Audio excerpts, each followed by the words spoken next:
Estamos...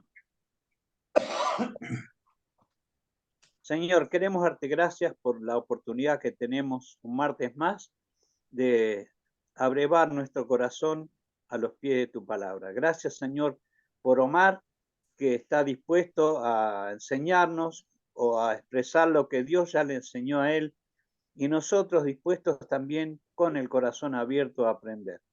Gracias, Señor, por cada martes, por cada día, por cada minuto de vida que nos das, que es una oportunidad más para aprender a vivir como tú quieres.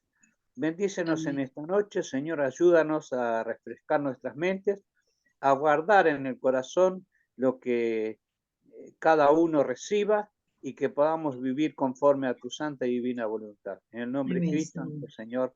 Amén. Amén.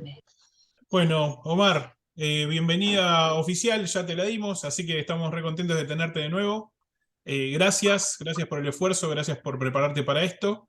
Nos vas a acompañar un tiempito, así que todo tuyo. Bueno, gracias Federico. ¿Qué tal? Buenas noches para Hola, todos. ¿Cómo estás? Así, bien, muy bien. Gracias a Dios, bien. Así que bueno, yo sé que es más cortito el tiempo que lo que iba a ser el año pasado, así que vamos a ir directamente al grano. Yo voy a compartir pantalla ahora, ¿sí? Ahí está. Ahí está. Bueno, este año nos propusimos estudiar, por lo menos durante estos primeros meses del año, estudiar en un libro que es un libro hermoso, un libro muy apasionante, que es el libro de Mateo, ¿sí? El Evangelio según Mateo, ¿sí? He aquí vuestro rey. Y ya vamos a ir viendo por qué dice, he aquí vuestro rey. Y la idea de hoy es poder ver una introducción, ¿sí? A lo que vamos a empezar a ver durante todo este tiempo. Vamos a hacer, en primer lugar, vamos a hacer un repaso. Recuerden que Mateo es el primer libro de ¿qué? Del Nuevo Testamento, ¿sí? Ahora, antes que comenzara lo que se llama el Nuevo Testamento, o la época en la que aparece Cristo, entre el Nuevo Testamento y el Antiguo Testamento, algo habíamos visto el año pasado. ¿Te acordás que hubo lo que fue llamado los 400 años de silencio? ¿Te acordás?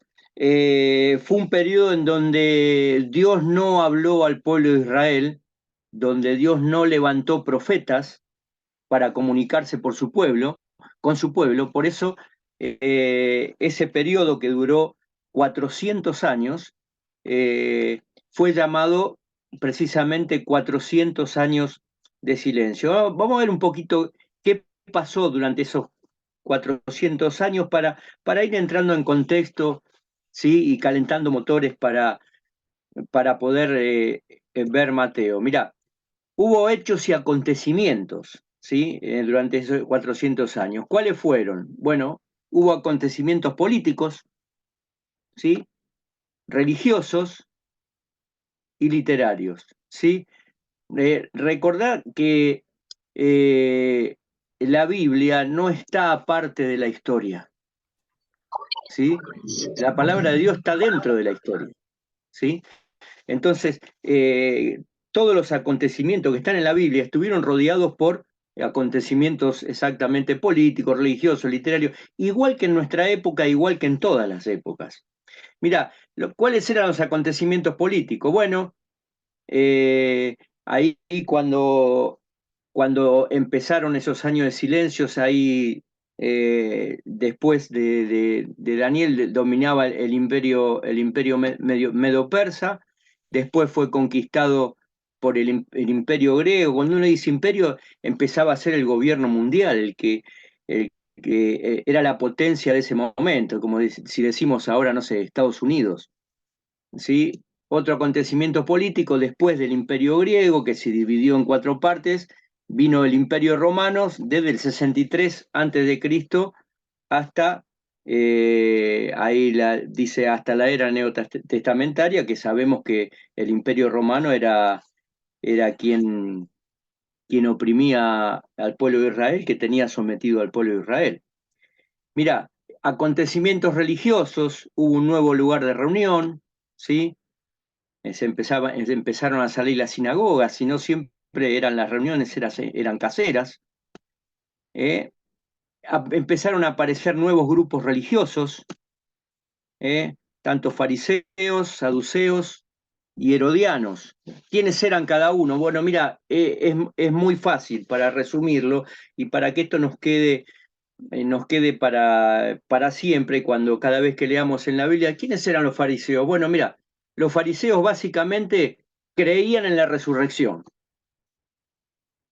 de los muertos. Y los saduceos, bueno, los saduceos no creían en la resurrección. ¿Ves? Es sencillo. Los fariseos creían en la resurrección de los muertos, los saduceos no creían en la resurrección de los muertos, y los herodianos eran más que un grupo religioso, o era una mezcla entre un grupo religioso y un grupo político, ¿sí? Eran más bien seguidores de Herodes. Y los acontecimientos literarios, ¿sí? La Septuaginta apareció, que es la traducción del Nuevo Testamento del hebreo al griego, se empezaba a traducir, empezaron a aparecer libros apócrifos, ¿sí? 14 libros que fueron colocados junto al canon sagrado, pero que, bueno, obviamente no eran apócrifos. Eso, algunos acontecimientos que rodeaban ahí en la época, ya entrando en la época del Nuevo Testamento. Y ahí aparecen los evangelios, ¿sí? Evangelio, para repasar, es algo sabido, pero siempre es bueno recordarlo. Son las buenas nuevas, o las buenas noticias de Jesucristo, o las buenas noticias de salvación, ¿sí? ¿Cómo se dividen? ¿Qué características tiene? ¿Qué datos importantes tiene el Evangelio? Y un cuadro comparativo de los 4 evangelios vamos a ver bien rápidamente, porque estamos ahí a manera de introducción, ¿sí? Y como dijimos, calentando motores. Mirá, ¿cómo se dividen? Bueno, en evangelios sinópticos y el Evangelio de Juan. ¿Qué características tienen? Bueno, tanto Mateo, el idioma de Mateo era el arameo, que era la lengua utilizada por los judíos. En Marcos ya es más utilizado el griego, igual que en Lucas. Y en Juan escribió su evangelio después del año 95 después de Cristo. Y el idioma utilizado también fue el griego. Son detalles para pintar un poquito el cuadro. ¿Qué características? Bueno, están los sinópticos, los evangelios sinópticos, ¿sí? ¿Por qué se dice sinópticos? Bueno, en primer lugar, porque siguen un esquema cronológico de los hechos. En segundo lugar, porque los 3 evangelios sinópticos, tanto Mateo, Marcos y Lucas, tienen un patrón siguen una línea similar, que los diferencian de Juan, y son parecidos, ¿sí? En orden, en narración, en contenido, son muy, muy, muy parecidos. En cambio, el de Juan, fíjate, no sigue un esquema cronológico. Juan es como, por decirlo de una manera, como si fuera más desordenado, ¿no? Pero no es que sea así, pero no sigue en un orden cronológico, no tiene un patrón determinado, una línea determinada, por eso se diferencia de los sinópticos. Dice, y es original en cuanto a su contenido. Y es cierto, ¿viste? Vos lees el Evangelio de Juan y no es que parece que lees otra cosa, pero es diferente. Es diferente. Todos te llenan de una u otra manera, pero el de Juan es como que tiene un sabor diferente. Es una apreciación personal, ¿no? Y vos fíjate, en los evangelios sinópticos revelan o muestran la naturaleza humana de Cristo. Y el de Juan revela o muestra la naturaleza divina del Señor Jesús. Mirá, algunos datos importantes. Dice 4 igual a 1. Sí, no, bueno, no es que me olvidé la calculadora, sino que lo que quiero decir que los evangelios no son 4, sino uno solo. El tema, el problema, no el problema, sino el tema es que cada uno muestra o presenta a Cristo desde un aspecto diferente, desde un punto de vista diferente o de una característica del Señor que es diferente. ¿Ves? Cada autor le puso su impronta. Dios nunca, su impronta, su personalidad, su temperamento, Dios nunca va a quitar eso. ¿Eh? Sino que lo utilizó tales como eran, iguales que nosotros. Quizás todos tengamos una misma tarea, pero Dios nunca va a dejar de tu temperamento, tu personalidad, siempre nos va a dejar libre para, precisamente, para que seamos libres y para que mostremos eh, la forma que hay en nuestro corazón de hacer las cosas, ¿no es cierto? Dios nunca no es esquemático ni robótico, ¿no? Las cosas se hacen de esta manera. No, no, Dios siempre nos va a dejar ser exactamente que fluya de nosotros como somos para hacer cualquier ministerio. Y la única condición, ¿sí?, fue santidad y temor de Dios, nunca su capacidad. Igual que para vos y para mí. ¿Sabés? Hay un dicho que dice que Dios no llama a los capacitados, sino que capacita a los llamados. Dios llamó a Pedro, un hombre que era sin letras y del vulgo, y Dios lo capacitó, y Pedro pasó de ser un pedazo de piedra, un tipo tosco, duro, a ser un pastor. ¿Ves? Dios no llama capacitados, pero sí Dios capacita a los llamados. Eso es hermoso, ¿no? Porque nunca puedo decir, yo soy un desastre, no sirvo para nada. No, si Dios te llamó, es porque tiene un plan y porque servís. Lo único que quiere es mi santidad y mi temor de Dios. Mirá, un cuadro comparativo de los evangelios, y esto es muy importante porque te va a abrir la mente en cuanto a cómo ve cada evangelista al Señor Jesucristo. Mirá, en la presentación, en cuanto a quién va dirigido, capítulos. Mirá, Mateo va a presentar al Señor Jesucristo como rey. Marcos lo va a presentar como siervo, ¿sí? Por eso el versículo más importante de Marcos es Marcos 10:45, porque el Hijo del Hombre no vino para ser servido, sino para servir y dar su vida en rescate por muchos. Lo va a mostrar como siervo. Y siempre vas a ver al Señor Jesucristo sirviendo. A Lucas como hombre, como, como el hombre perfecto. Y a Juan lo va a mostrar como el Dios hombre. Mirá, esto es importante. Mateo está dirigido a judíos, Marcos a romanos. ¿Quién más para saber lo que era ser un siervo que los romanos, no? Lucas a los griegos. Acordate que los griegos buscaban el hombre perfecto, y Lucas va a presentar al Señor Jesucristo como el hombre perfecto. Y Juan lo va a presentar, está dirigido a todos los hombres. Por eso dice la iglesia universal, ¿sí? No una iglesia local, sino la iglesia universal de todos los salvos. Pero algo para tener en cuenta y que vamos a remarcar cada vez que hablemos de Mateo. Acordate, Mateo está dirigido a judíos. Y eso tengo que tener en cuenta, siempre a judíos, para tampoco errar en la doctrina de Mateo. Acordate, siempre para judíos. Bueno, después es el que más capítulos tiene, cómo se destaca. Bueno, Mateo lo toca como maestro, están los discursos del Sermón del Monte, y Mateo es el que más citas tiene o más referencia hace al Antiguo Testamento. ¿Por qué? Es simple, porque si va a presentar a Señor Jesucristo como rey, ¿qué esperaba el pueblo de Israel? Un rey. Y está dirigido a judíos. El judío, ¿qué sabía? Ellos estaban bien empapados en cuanto a lo que era la ley, y entonces, haciendo referencia al Antiguo Testamento, a la ley, era más fácil abrirle los ojos a los judíos de que Jesucristo era el Mesías enviado por Dios. Estoy mirándola ahora. Bueno, vamos a empezar.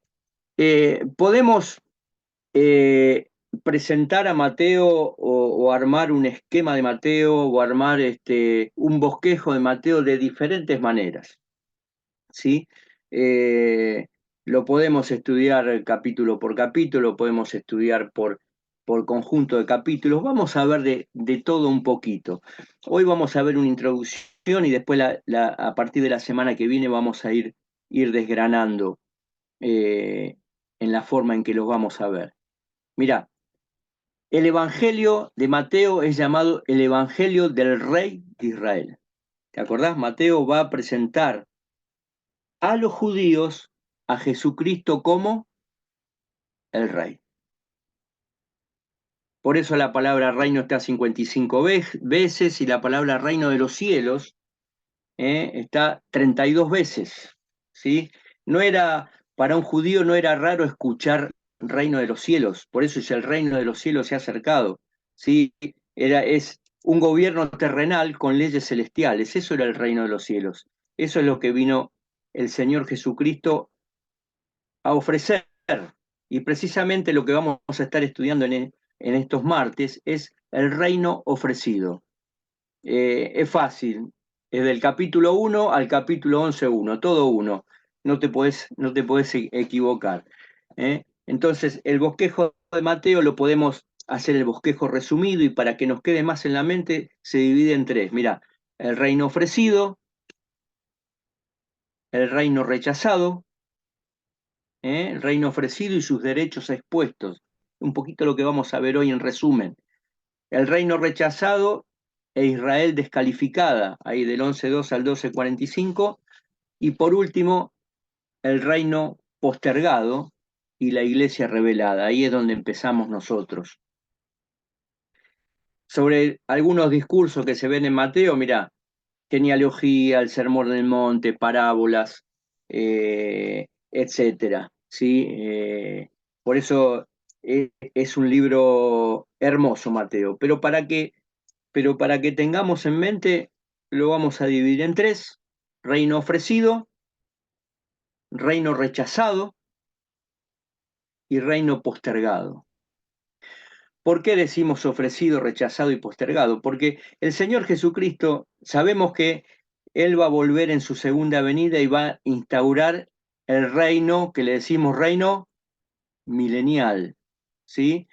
Él va a venir, primero va a venir, no va a tocar la tierra, y desde las nubes se va a llevar a la iglesia, y ahí va a empezar un periodo de 7 años tremendo para la humanidad, que nosotros llamamos tribulación, que se divide en 3 años y medio de tribulación y en 3 años y medio de gran tribulación, y terminando ese periodo, el Señor Jesucristo viene e instaura este reino que fue ofrecido cuando fue muerto aquí en la tierra, que fue rechazado y que fue postergado hasta su segunda venida.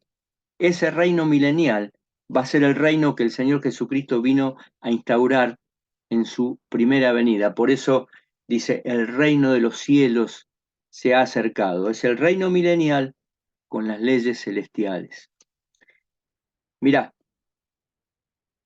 versículos claves, bueno, podemos tener ahí Mateo 1:1, después vamos a leer un poquito, Mateo 27:37. Hay muchos versículos que uno a veces son muy claves. Los estudiosos te dicen este versículo clave, para mí Marcos 10:45, como dije antes, es muy clave, pero a veces también a mí me gusta tomar versículos claves de cada evangelio para mí. Pero vamos a poner esos Mateo 1:1, 27:37, y vamos A ver, el reino ofrecido, ¿sí? Y sus derechos expuestos. Mirá, acordate, siempre acordate que se va a repetir mucho en Mateo, es como dicen los profetas, y para que se cumplan las escrituras. Mucho. Por ejemplo, en Mateo 1:22 va a decir, todo esto aconteció para que se cumpliese lo dicho por el Señor por medio del profeta. Mirá, capítulo 2, versículo 5. Ellos le dijeron, en Belén de Judea, porque así está escrito por el profeta. Versículo 17.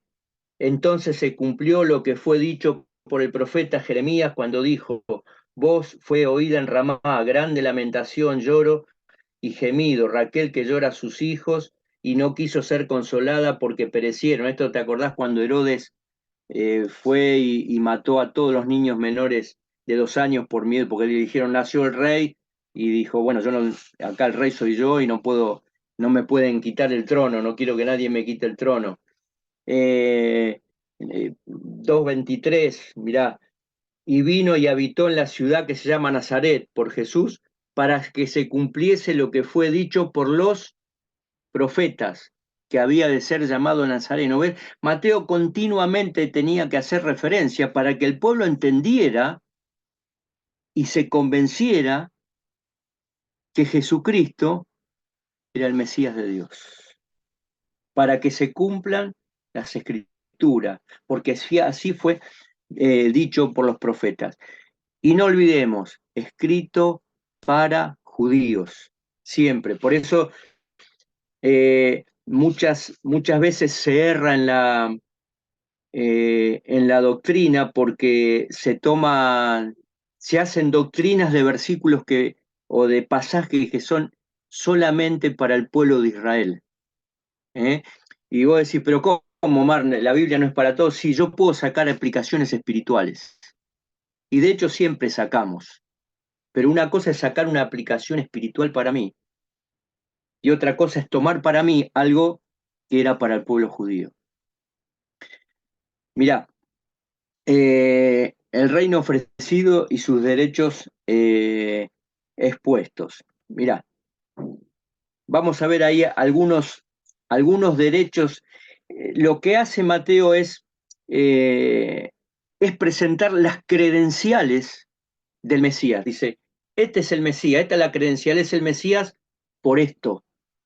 ¿Viste cuando, no sé, vos no sé, te vas a atender a algún lugar, te dice, señor, ¿y su credencial?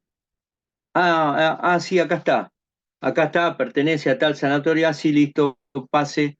Entonces, ahí se dan cuenta que sos vos, que sos socio, que estás al día, entonces te atiende el médico. Bueno, Mateo lo que va a hacer es presentar las credenciales del rey de Israel. Y tiene diferentes credenciales o va a exponer, como dice acá, sus derechos. En primer lugar, va a exponer su derecho legal para ser rey. Mira, ahí en Mateo 1:1 lo va a hacer, una de las formas, lo va a hacer a través de la genealogía. Fíjate que Mateo empieza con una genealogía, ¿sí? A veces son un poco pesada la genealogía cuando uno hace la lectura bíblica, pero en realidad son muy importantes y vamos a ver ahora. Pero fíjate,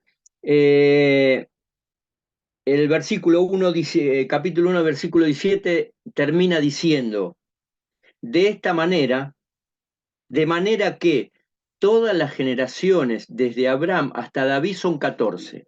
De David hasta la deportación a Babilonia son 14, y desde la deportación a Babilonia hasta Cristo, 14. Estas son todas las generaciones que han pasado desde Abraham hasta Cristo. No vamos a explicar por qué son 14, 14 y 14, porque es un tema bastante profundo y bastante engorroso para entenderlo nosotros, pero sí hay algo que es muy fácil de entender. Fíjate, dice las generaciones desde Abraham hasta David, de David hasta Babilonia, de Babilonia hasta hasta Cristo. Ahora, fíjate cómo empieza. Dice, libro de la genealogía de Jesucristo, hijo de David, hijo de Abraham. ¿Sabes? Mateo se va a encargar de mostrar las credenciales o el derecho que tiene al trono el Señor Jesucristo, y él va a tener que demostrar dos cosas. Primero, que era descendiente de Abraham. Fíjate que no empieza en Adán la genealogía, empieza en Abraham. Él tiene que demostrar que es descendiente de Abraham por un lado y que es descendiente de David por el otro. Ahora, ¿por qué tiene que demostrar estas cosas? Bueno, mira, muy simple, porque si Mateo les hacía entender que el Señor Jesucristo era descendiente de Abraham, él tenía su derecho legal a la tierra. ¿A quién fue prometida la tierra? Abraham, vete de tu tierra y de tu parentela a la tierra que yo te mostraré. Y de Abraham, bueno, como dice acá, Abraham engendró a Isaac, Isaac a Jacob, y así empiezan todas las generaciones hasta llegar ¿a quién? A Cristo.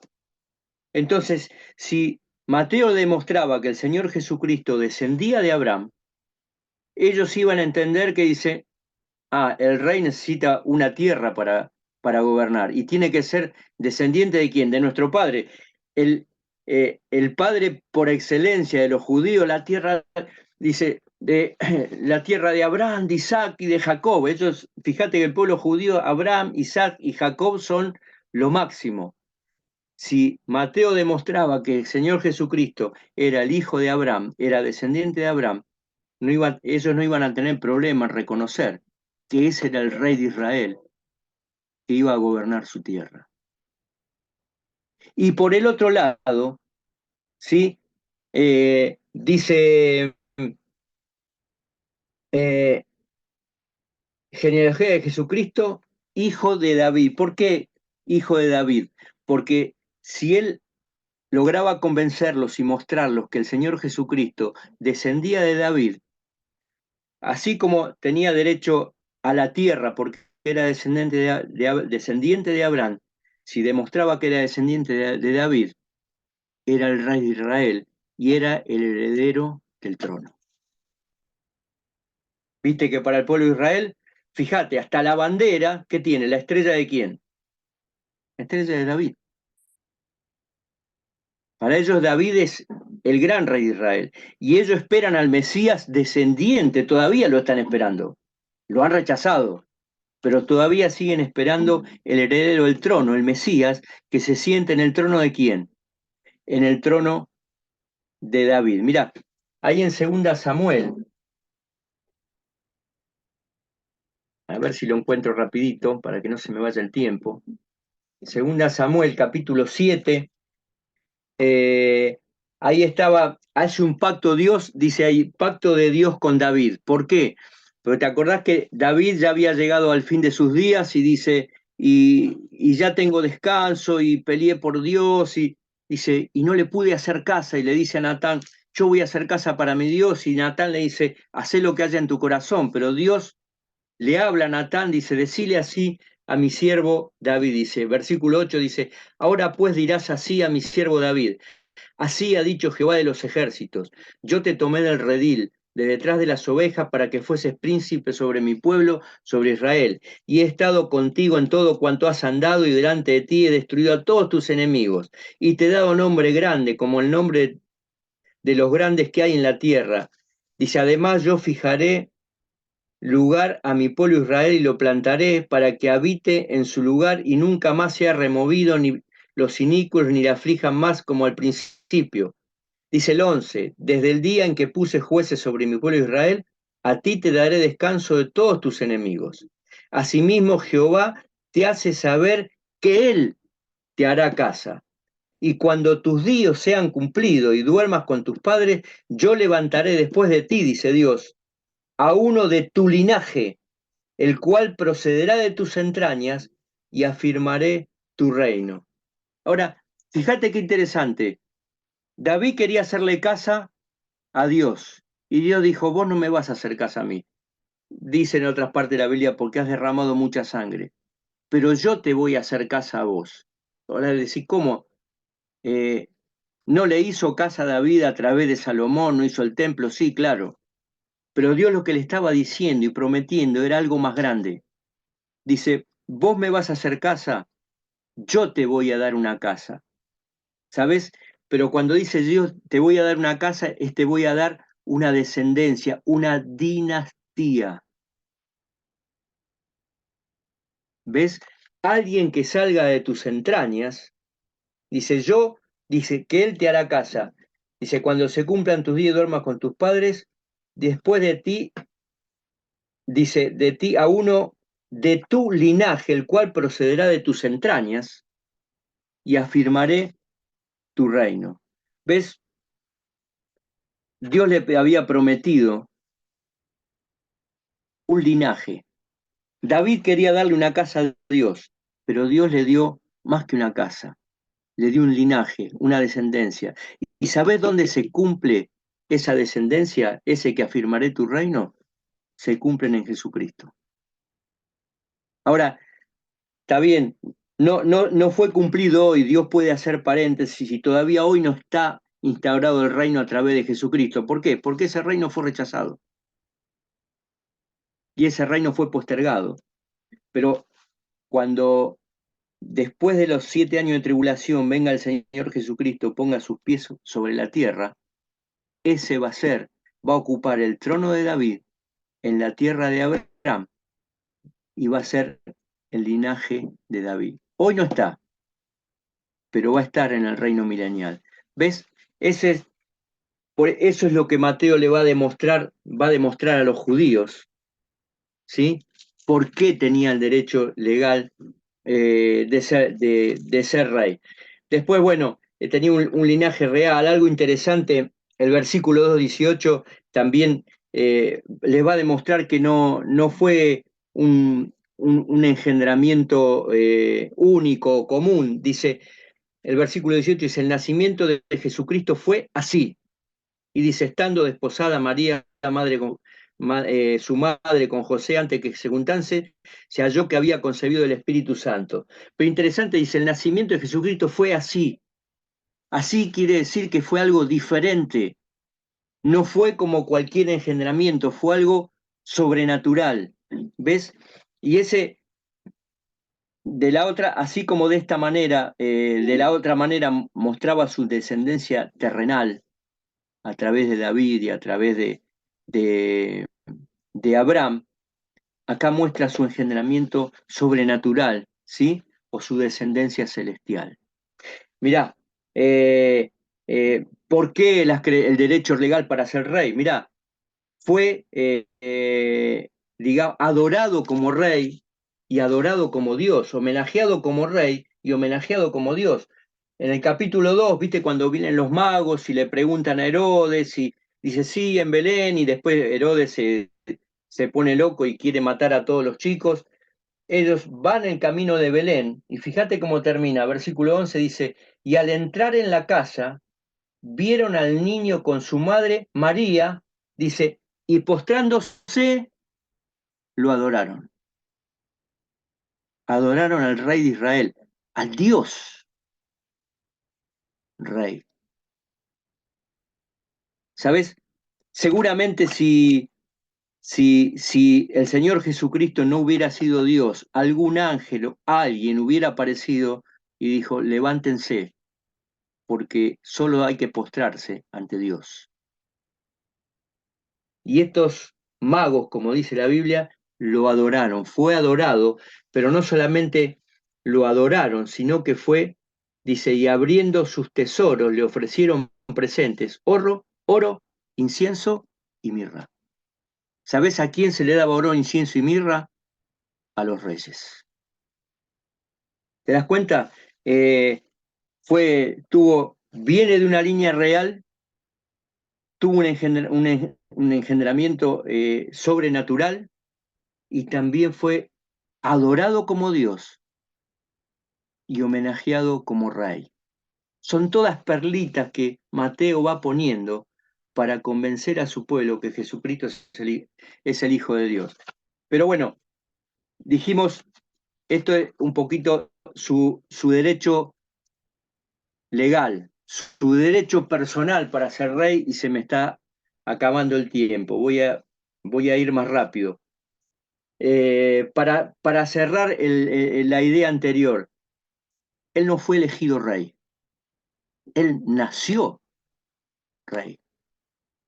Mira, el 2:2 dice, los magos diciendo, dice, ¿dónde está el rey de los judíos que ha nacido? ¿Ves? Él no fue elegido rey, él nació rey. Derecho legal, el derecho personal para ser rey.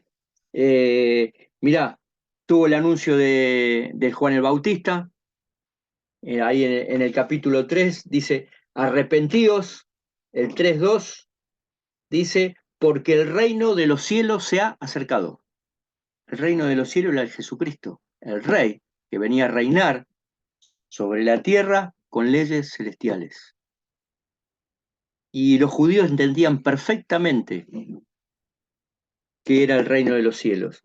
O sea, fue anunciado por su precursor, por Juan el Bautista, y también tuvo la aprobación del Padre. Fíjate, versículo 17, dice, y hubo una voz de los cielos. ¿Te acordás cuando fue a bautizarse y el Juan el Bautista dice, no, vos me tenés que bautizar a mí y yo no te voy a bautizar a vos? Y el Señor Jesucristo dice, deja ahora porque así conviene que cumplamos toda justicia, dice el versículo 15. Entonces le dejó, lo bautizó, dice, y hubo una voz de los cielos, el 3:17, que decía, este es mi Hijo amado, en quien tengo complacencia. Ahí en Marcos dice, este es mi Hijo amado, a él oíd. ¿Sí? Tuvo el anuncio de su precursor y tuvo también la aprobación del Padre, ¿no? Este es mi Hijo amado, por eso tenía el derecho personal para ser rey. ¿Sabés? Dios lo había puesto ahí, era el bautismo para el inicio, de su ministerio, y era Dios quien lo estaba aprobando. A veces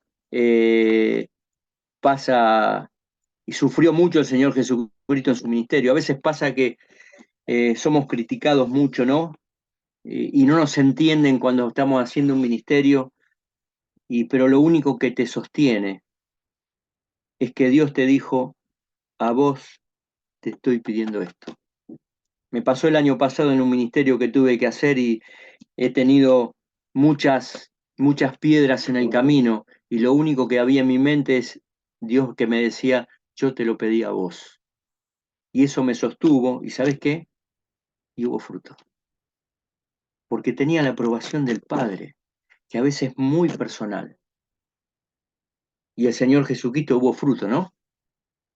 Y somos nosotros. Bueno, su derecho personal, voy rápido.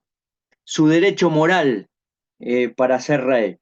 ¿Te acordás en todo el capítulo 4, en Mateo capítulo 4, que vamos a encontrar? La tentación.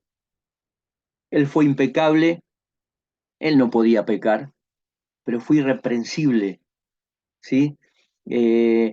Como moralmente apto. Hay algunos que dicen que a una corriente que dice no pecó porque él decidió, se abstuvo de pecar. En realidad su esencia no le permitía pecar. Pero están los que dicen él se abstuvo de pecar, por eso no pecó. Pero ¿sabes? Si él se hubiera abstenido de pecar, entonces si se abstuvo de pecar antes, podía haber pecado después. O puede pecar en el futuro. Pero, ¿sabes? Sabemos que su esencia no se lo permite. Por eso, impecable, irreprensible, moralmente intachable. Por eso tenía todas las credenciales para ser rey. Yo me preguntaba, para hacer una aplicación, ¿no? ¿Soy moralmente apto para el ministerio que estoy haciendo? ¿Sabés? Cada día me levanto y analizo mi corazón antes de empezar el día para ver si soy apto, si mi corazón no me reprende para hacer el ministerio. Seguimos. Su derecho judicial, ¿sí? Y su derecho judicial ahí tiene mucho que ver con la autoridad. Él podía juzgar a cualquiera, pero él no podía ser juzgado por nadie. Mirá lo que dice Mateo 7:29, después de una parábola, el Señor Jesucristo vino contando una parábola de los dos cimientos, dice, y el 28 dice, cuando terminó Jesús estas palabras, la gente se admiraba de su doctrina, de su enseñanza. ¿Pero por qué? Porque les enseñaba como quien tiene autoridad y no como los escribas. Escribas y fariseos, ¿qué hacían? Dicen, pero no hacen. ¿Sabes? La palabra clave acá en su derecho judicial para ser rey es que él no podía ser juzgado por nadie. ¿Por qué? Porque él tenía autoridad, él respaldaba sus actitudes y sus dichos con su vida. ¿Es así mi vida? ¿Respaldo con mi vida lo que soy y lo que digo sobre todas las cosas? Y por último, terminamos. Su derecho profético. Ya me pasé 7 minutos. Su derecho profético. Mirá, ¿por qué tenía lo que se llama el derecho profético, la credencial profética? Porque hizo todo lo que los profetas dijeron que haría en cuanto a ciegos, cojos, leprosos, pobres, muertos, etc. ¿Sabe? En su vida terrenal, el Señor Jesucristo le mostró a los hombres, le dio un ejemplo de cómo sería o cómo va a ser cuando Él venga a gobernar la tierra. Mirá, es como que Él dio una muestra gratis de lo que va a ser el reino milenial. En realidad, dio una muestra gratis, hoy decimos que fue una muestra gratis, pero en su momento estaba dando muestras de que estaba haciendo todo lo que los profetas decían que el Mesías iba a hacer, para que lo acepten como rey. Que en realidad, bueno, él ofreció su reino, pero su reino fue rechazado. Después, para que lean ustedes, lean Isaías 11, y ahí vas a ver, porque si no se va a hacer muy largo, cómo él dice que todo lo que el Mesías iba a hacer en cuanto a los cojos, leprosos, pobres, muertos. Lean Isaías 11, Isaías 61, 62, y, y ahí iba a estar expuesto, estaba profetizado todo lo que el Mesías iba a hacer y que hizo. Por eso también tiene derecho por parte de las profecías, porque él cumplió cada una de las profecías. Acordate que decíamos, como dicen los profetas, para que se cumplan las escrituras. Repaso y terminamos. El reino ofrecido, sus derechos expuestos. Su derecho legal para ser rey, capítulo 1 y 2, ¿qué es lo que me tiene que quedar? Que él nació rey. Él no fue elegido rey, él no fue puesto como rey, él no hicieron una votación y dijeron, bueno, ¿a quién votamos? A verlo. No, él nació rey. ¿Dónde está el rey de los judíos que os ha nacido? Porque hemos visto su estrella. Su derecho personal, capítulo 3. Este es mi Hijo amado, anunciado por el reino de los cielos acercado por el Mesías y con la aprobación de Dios. Este es mi Hijo amado. Personalmente, su derecho moral, impecable, no pecó. Su derecho judicial, y tiene que ver con la autoridad. Él no podía ser juzgado con nadie porque él tenía autoridad propia. Y por último, su derecho profético, ¿sí? Hizo todo lo que los profetas dijeron. Así que esto es una introducción, ¿sí? una forma de ver el bosquejo de Mateos y después ya la semana que viene vamos a empezar a ver más en detalle algunas cosas y algunos capítulos de Mateo. Así que gracias, que haya sido de bendición. Muchas gracias, Omar. Rato largo para